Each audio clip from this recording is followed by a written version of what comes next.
On débute ce journal par cette nouveauté pour les usagers occasionnels de la CTS, la compagnie des transports strasbourgeois. Depuis ce matin, ils peuvent acheter un billet à l'unité en payant directement en carte bleue.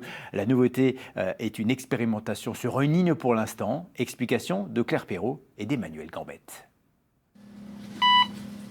La carte bancaire pour acheter son billet de bus en moins de 2 secondes. J'ai acheté et validé mon aller simple sur les nouveaux valideurs violets. Jusqu'à présent, il fallait passer par le chauffeur, avoir de la monnaie. Cette nouveauté est censée simplifier la vie des usagers. Et elle est lancée à titre expérimental sur la très fréquentée ligne C3 qui relie Eunheim au centre des Halles à Strasbourg.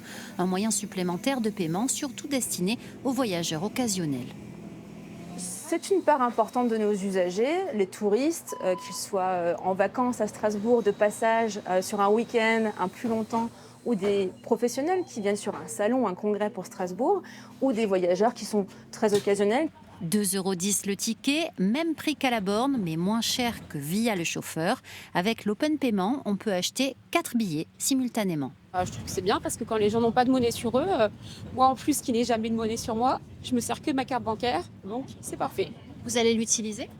Bah oui, pourquoi pas. Je voyage beaucoup, je vis dans plein de pays, dans plein de villes et c'est déjà possible ailleurs. Donc pourquoi pas à Strasbourg? Pour ceux qui n'ont pas d'abonnement ou qui n'ont pas eu le temps de prendre un ticket ou quoi, la carte bancaire, moi je trouve que c'est bien. Pour le contrôle, pas de billet physique, il faut présenter sa CB.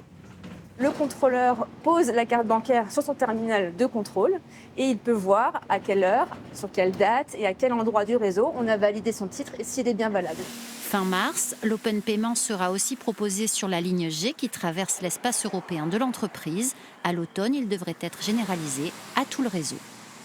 Donc plus d'excuses si vous devez grimper dans le bus au dernier moment. Cette nouveauté est aussi censée lutter contre la fraude non intentionnelle. À la CTS, on appelle ça la fraude molle.